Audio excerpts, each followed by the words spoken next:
तो आज हम इस चैप्टर के कुछ छोटे छोटे कुछ कंसेप्ट बचे हुए हैं और इनको पूरा करने के बाद ये चैप्टर भी पूरा हो जाएगा आज। तो नेक्स्ट क्लास में फिर हम आगे बढ़ेंगे। अच्छा ये बताइए ना, कोई दो हमारे पास कंडक्टिंग स्फीयर है मान लेते हैं। सपोज ये है और ये है, दोनों दूर दूर है मान लेते हैं। ठीक है, दोनों डिफरेंट स्फीयर हैं, कंडक्टिंग स्फीयर है। और जो ही एक वायर से, एक कॉपर वायर है मेरे पास मान लेते हैं, लंबा सा कॉपर वायर बोलने का मतलब कंडक्टिंग। कॉपर वायर के दोनों एंड से ए पे टच करा दिया, एक से बी पे। तो जो ही दो डिफरेंट स्ट्रक्चर को आप ऐसे टच कर दोगे या बहुत कम समय के लिए वो आपस में टच हो गए, ए और बी, वैसे भी डायरेक्टली भी, तो ऐसी सिचुएशन में दोनों का पोटेंशियल सेम हो जाएगा। दोनों का क्या सेम हो जाएगा? दो कोई भी दो स्ट्रक्चर हो, पहले इस पे ध्यान देंगे आज हम। मैं कह रहा हूं दो डिफरेंट स्पेयर है ए और बी, हो सकता है उनका रेडियस अलग हो, कोई जरूरी नहीं है रेडियस सेम। तो वो खुद आपस में टकरा गए या एक कंडक्टिंग वायर की हेल्प की से मदद से उनको आपस में कनेक्ट कर दिया गया। कितने ही कम समय के लिए करें या कितने ही ज्यादा समय के लिए, कोई दिक्कत नहीं है। तो दोनों का पोटेंशियल सेम हो जाएगा। क्लियर है कंसेप्ट? Yes sir. हाँ, तो फिर सवाल कैसे बनाए जाएंगे उस पे देखते हैं।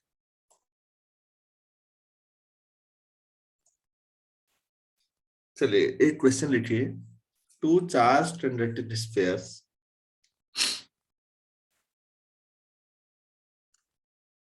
To charge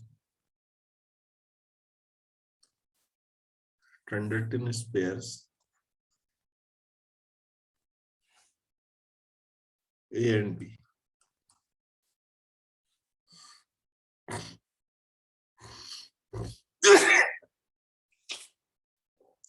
having radii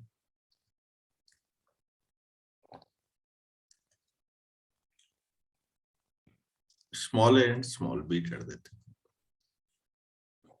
are connected to each other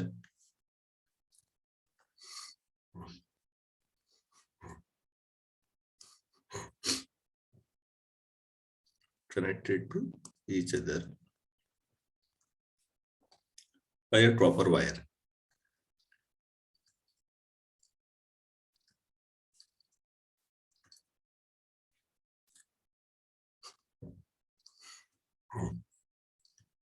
Find the ratio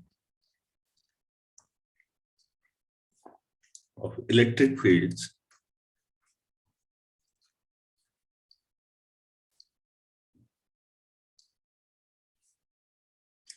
at the surfaces of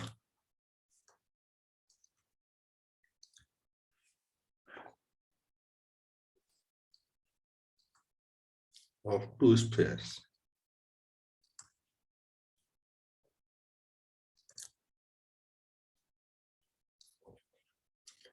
question समझ में आया? देखिए तो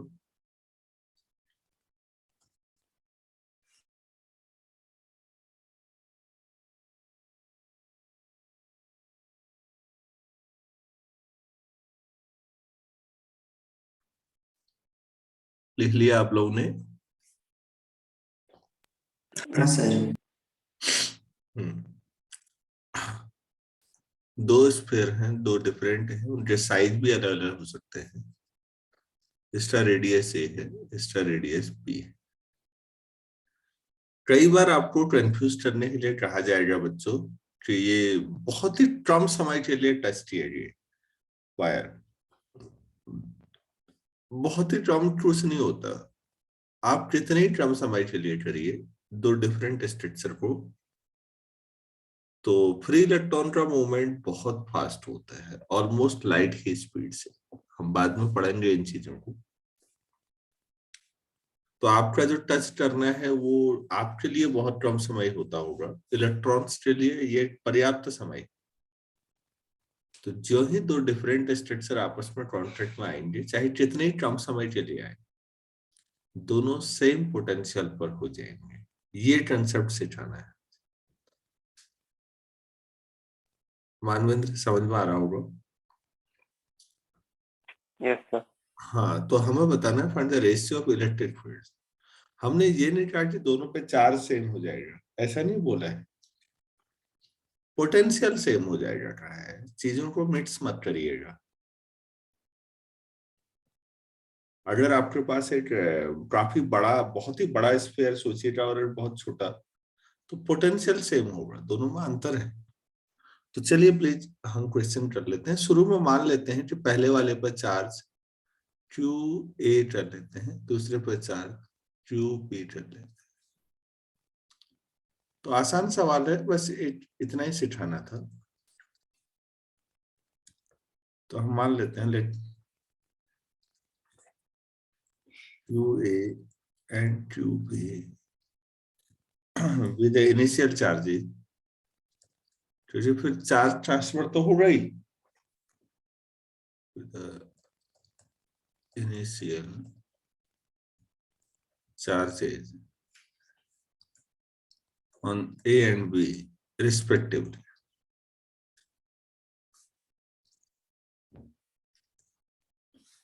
हमने ये मान लिया।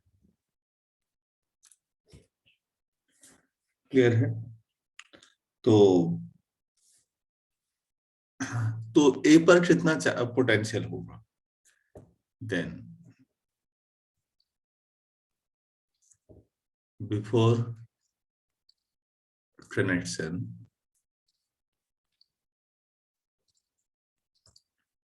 VA, A की सरफेस पर कितना पोटेंशियल हो जाएगा? 1/4πε0 QA/a, ठीक है ना? Yes sir. और B की सरफेस पर 1 ऐसे ही 4πε0 QB/रेडियस स्मॉल b। सर इसमें दूसरे वाले से जो पोटेंशियल होगा उसे इग्नोर कर देंगे। सर दूसरे स्फीयर से भी तो कुछ होगा नहीं ना नहीं, मतलब वो पोटेंशियल। कहाँ होंगे, कितनी दूरी पर होंगे, ये तो दिया ही नहीं है ना आपको।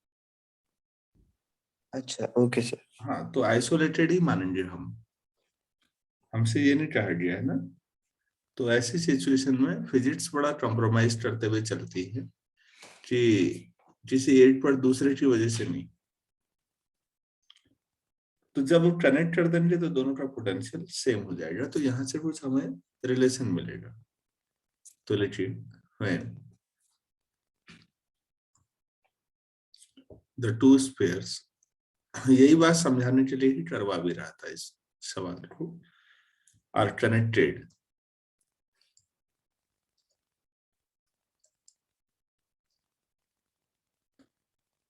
their potentials will become equal.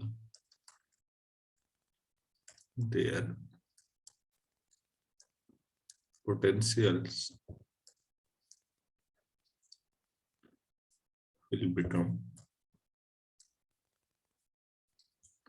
equal.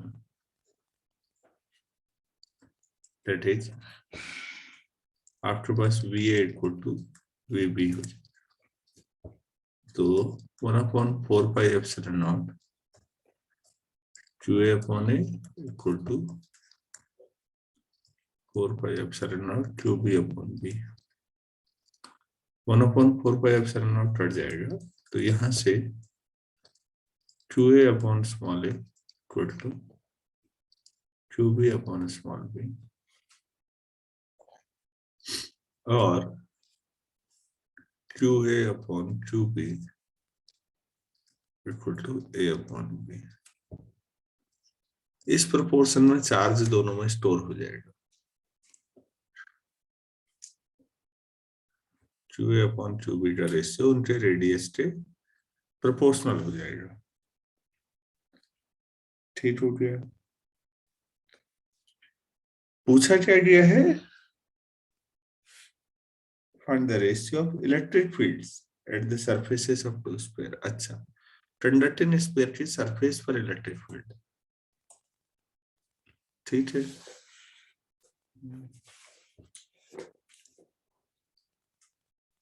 Now ये कितना हो जाएगा? पहले वाले के 1/4πε0 QA upon sir A square. Very good, A square. और AB ऐसे ही 1/πε0 QB अपॉन B स्क्वायर। सो इनका रेशियो पूछा है तो EA अपॉन EB कर दीजिए।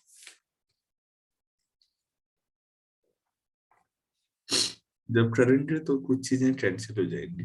1/4πε0 में कैंसिल करके खुद ही कर दे रहा हूँ, कौन लिखे बार बार। तो पहले में होगा फिर QA अपॉन A स्क्वायर और नीचे हो जाएगा QB अपॉन B स्क्वायर। तो ये आ जाएगा QA upon QB into B square upon A square. ठीक है। QA अपॉन QB का रेशियो इक्वेशन 1 से उठा सकते हैं, A upon B into B square upon A square. तो EA अपॉन EB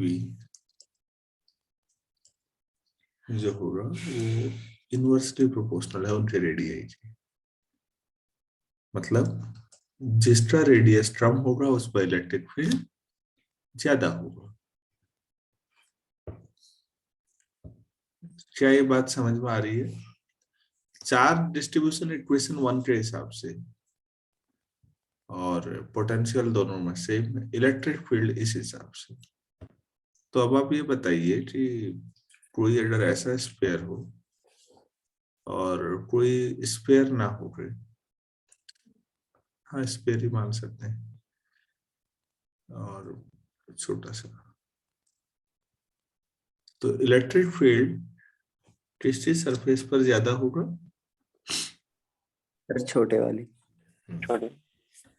जितना छोटा तीखा, इसीलिए कई बार थंडरेन से बचने के लिए बच्चों छतों में एक आप रॉड जैसी लगा सकते हैं ऊपर ना। तो क्या होगा कि उस पर पूरा, जब ऊपर से आसमान से बिजली गिरती है तो शॉर्टेज रूट जाती है और उसके थ्रू वो नीचे अर्थ में जा सकता है, तो मकानों को बचाया जाता है। मकान भी वैसे ही इस पर बचाए जा सकते हैं। तो इसको जरूर पढ़िएगा इसके बारे में। थंडरेन से बचने के लिए क्या किया जाता है? सरकारी बिल्डिंग्स में तो हमेशा बनाया सिस्टम बनाया जाता है, छत में ऊपर एक कंडक्टिंग तीखा सा कुछ लगा दीजिए ऐसा, और ये आपका घर है, कोई दिक्कत नहीं, यहाँ से ये पूरा, और नीचे घर के पास बगल में गड्ढा बना के नीचे से काफी 2 मीटर 3 मीटर गहरा गड्ढा, वायर वहां तक पहुंचा दीजिए। वहां कुछ चीजें रखी जाती हैं, नमक है, कोयला है, ये सब रखे, तो पूरा का पूरा चार्ज अर्थ में ट्रांसफर हो जाएगा। अर्थ की कैपेसिटी के बारे में हम अगले चैप्टर में पढ़ेंगे, कैपेसिटर में, कि अर्थ इनफाइनाइट कैपेसिटी का एक कैपेसिटर है, आप उसे कभी भी चार्ज नहीं कर पाएंगे। तो इसमें चले जाएगा, कोई दिक्कत नहीं है, तो आपके मकान को नुकसान नहीं होगा उससे। अदरवाइज वो कभी मकान पे गिर गया तो काफी बड़ा नुकसान कर सकता है। तो हम इन चीजों पे पढ़ेंगे नेक्स्ट चैप्टर में। तो मैं बता रहा था कि इसका जो सरफेस है, ऐसा एक पतला सा अगर आपने लगा दिया छत में रॉड जैसी, तो इसका ऊपर का सिरा काफी तीखा होगा, तो सोचिए उसे आप छोटा सा स्पेयर सोचिएगा, तो उसका इलेक्ट्रिक फील्ड बहुत ज्यादा हो जाता है वहां पर, क्योंकि ये रेडियस से इनवर्सली प्रोपोर्शनल हो रहा था ना। अरे भाई समझ में हाँ आई? सर। हाँ सर, आ गया समझ। हाँ, तो ये इस सेंस में सवाल छोटा था, लेकिन मुझे लगा कि कुछ चीजें बताने के लिए सही है। अच्छा, मैं दो तीन स्टेटमेंट लिखा रहा हूँ आप लोगों को, आप बताइएगा कि ये सही है या गलत है। मैं टुकड़ों टुकड़ों में ये सब एक बता चुका हूँ, लेकिन एक सवाल के तौर पर एक जगह लिखा होगा, तो आप कभी रिवाइज करेंगे तो आपको दिख जाएगा। तो क्वेश्चन लिखिए।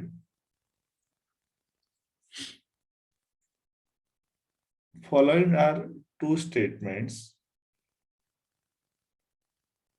नहीं ऐसे, हाँ following, read the following statements लिखा देते हैं।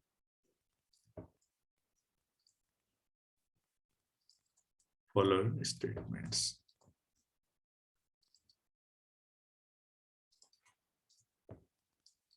पहला, if the electric field at a certain point is zero,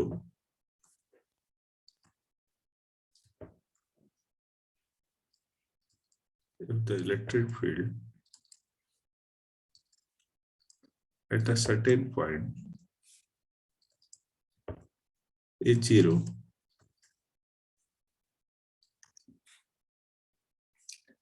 then electric potential at the same point is also zero.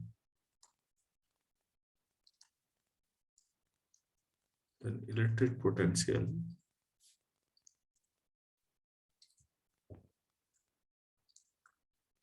at the same point is also zero.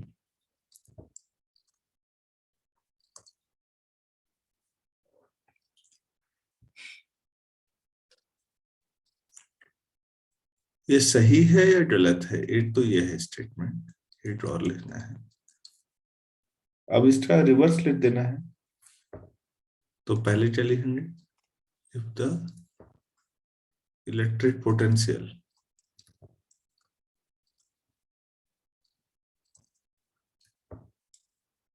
at a certain point is zero,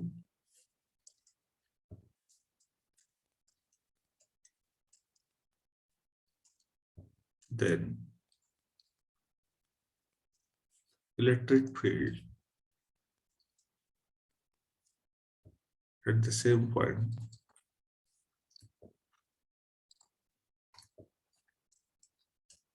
is also zero.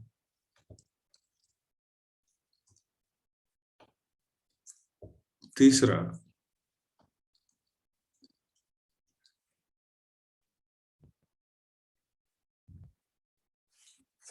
if the electric potential is constant,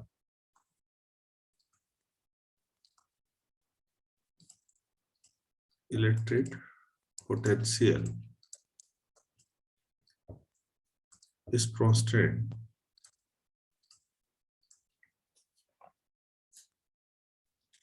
in a region,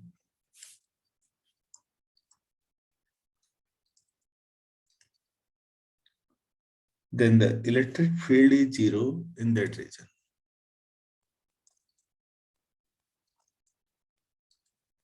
Then the electric field is zero in that region. तो हमें इन पर स्पष्टीकरण देना है, explanation देना है कि क्या ये चीजें सही हैं गलत है। नॉर्मली दिमाग में ये आता है, ई और बी का जो रिलेशन था वो इस टाइप का था, equal to minus DB upon D R आया था ना, negative gradient of potential is field. तो यस हो सर। सकता है इसलिए सोचा हूँ। पहला बताइए,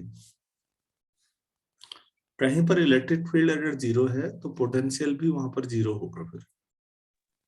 नहीं सर, ये फॉल्स है। अच्छा, पहला क्यों? सर कई बार ऐसी सिचुएशंस होती है जैसे सर दो सिमिलर चार्जेस पॉजिटिव और पॉजिटिव अगर रखे तो उनकी इलेक्ट्रिक फील्ड सर किसी पॉइंट पे बीच में जीरो होगी पर वहाँ पोटेंशियल जीरो नहीं होता। Very good. सेम चार्जेज अगर आप रख देते हैं तो बीच में कहीं ना कहीं इलेक्ट्रिक फील्ड जीरो हो जाएगा, दोनों रिपल्सिव लगा देंगे, माना टेस्ट चार्ज भी पॉजिटिवली आए कहीं पर भी। बढ़िया। अच्छा, हम स्पेरिकल सेल ले सकते हैं? हाँ सर। स्पेरिकल सेल के अंदर इलेक्ट्रिक फील्ड क्या होता है? सर जीरो होता है। और पोटेंशियल उतना ही होता है जितना सरफेस पर है, उतना ही अंदर भी होता है। ठीक है, तो दोनों सेम होते हैं। अच्छा, तो पहला फॉल्स है, उसके पीछे दो आपने लिख दिए, दोनों को आप अपने नोट्स में चाहे डाल सकते हैं कि ताकि आपको याद रहे दो चीजें। मैंने बता रहा हूँ कि फॉल्स बता दिया, पर्याप्त है। आप रीजन लिख सकते हैं। बढ़िया बताया आपने। चलो ठीक है।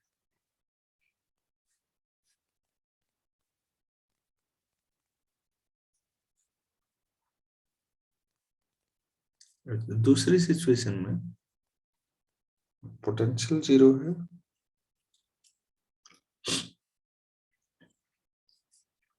तो इलेक्ट्रिक फील्ड भी वहां पर जीरो होगा।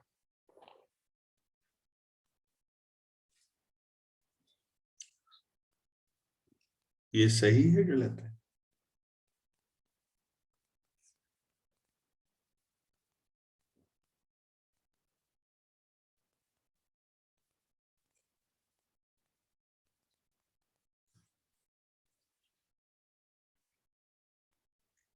सर ये गलत है। कैसे? सर इलेक्ट्रिक डाइपोल के परपेंडिकुलर बाइसेक्टर पे सर पोटेंशियल जीरो होता है पर इलेक्ट्रिक फील्ड जीरो नहीं होती। शाबाश, बहुत बढ़िया। परपेंडिकुलर बाइसेक्टर वाले किसी भी पोजीशन पे ले आइए डाइपोल का, तो नेट पोटेंशियल जीरो हो जाता है, इलेक्ट्रिक फील्ड डाइपोल मोमेंट के अपोजिट डायरेक्शन में आ जाता है। मतलब पोटेंशियल जीरो है। अब क्योंकि लोग फॉर्मूले को दिमाग में रखते हैं, परेशानी ये है, तो फॉर्मूला तो तब है जब वी है, वी जीरो है तब फॉर्मूला नहीं लग पाता है। यहाँ थोड़ा सा दिक्कत है फिजिक्स की कुछ जगहों पर। ठीक है, तो दूसरा भी गलत हो गया। तीसरे के बारे में क्या ख्याल है?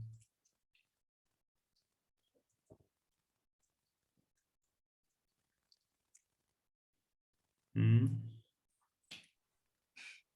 सर ये सही है। अच्छा, इसी के लिए फॉर्मूला भी है जो लिखा था ना बेटा, तो ये सही है बिल्कुल। तो चीजें रिकॉल करना जरूरी है, छोटी छोटी चीजें हैं। चलिए, अच्छी बात है। अब हम नेक्स्ट क्वेश्चन पे आ जाते हैं। मैंने तो फॉल्स या ट्रू टाइप का कुछ खाली लिख दिया, प्लीज आप लोगों को मैंने जो बताई वजह या आपने जो बताई खुद वो लिस्ट जरूर दीजिएगा, खाली ट्रू फॉल्स रटना नहीं है, सिचुएशन भी याद आ जाए तो ज्यादा अच्छा है।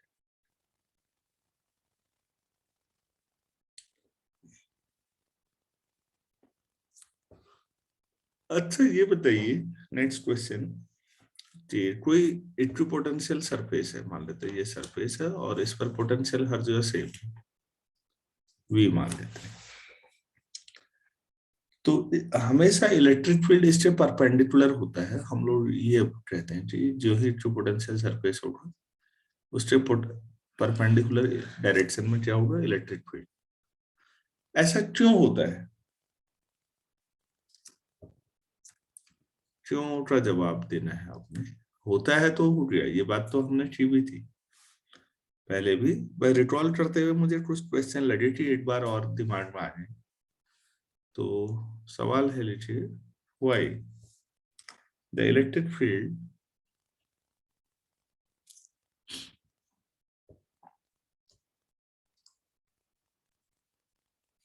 why the electric field is always perpendicular to an equipotential surface. Equipotential surface.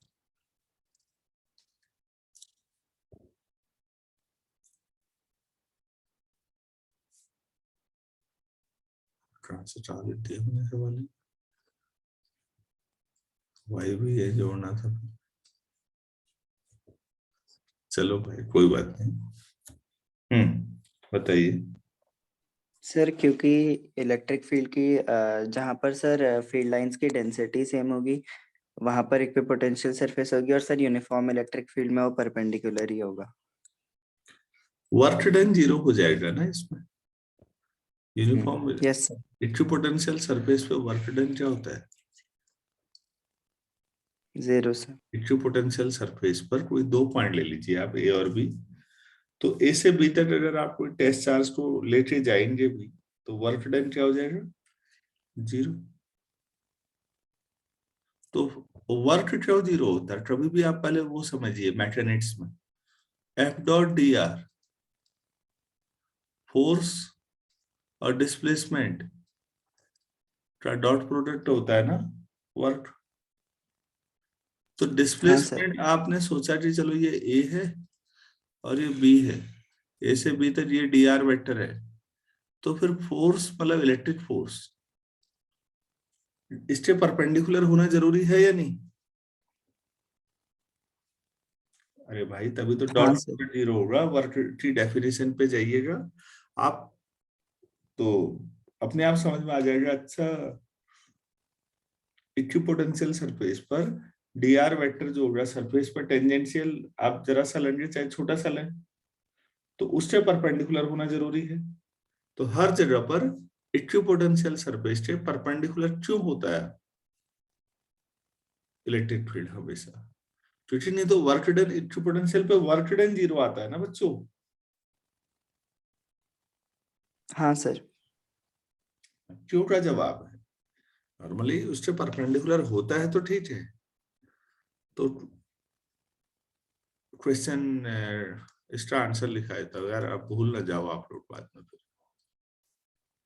Since work done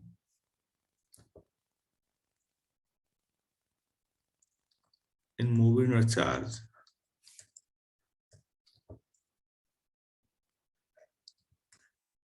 from A to B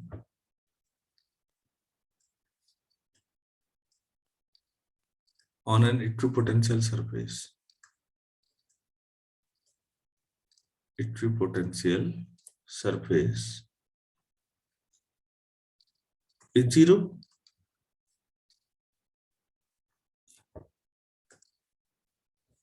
So, by definition of work, W equal to zero, F dot dr equal to zero. So, electric force कहाँ को लगेगा electric field की direction में? So, electric field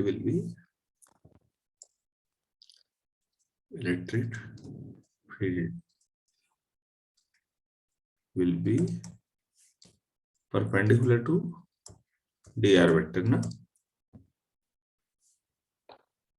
वो diagram भी बना लीजिए और बस मेरे ख्याल से आ गया होगा समझ में।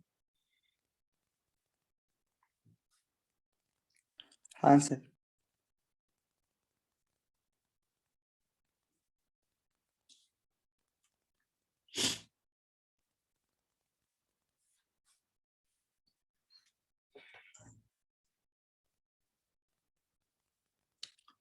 अच्छा, एक छोटा सवाल और करते हैं फिर। हमने एक एक्सप्रेशन पढ़ा था ना पोटेंशियल एनर्जी का, तो U equal to minus P dot E आया था। माइनस क्या बताता है? क्वेश्चन लिख लीजिए पहले।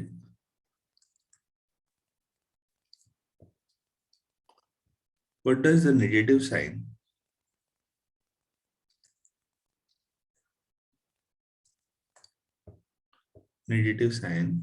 in the expression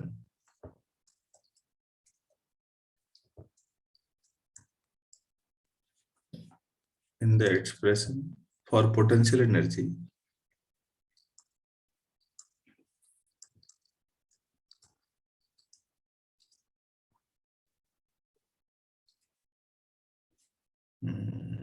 U equal to minus PE cross theta या minus times P dot A भी लिख सकते हैं आप इसको सिग्निफाई।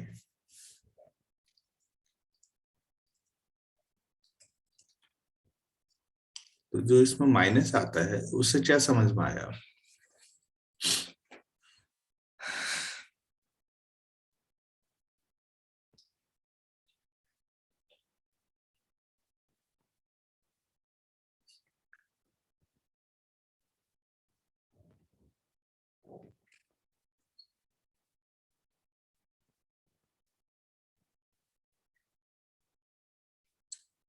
हेलो,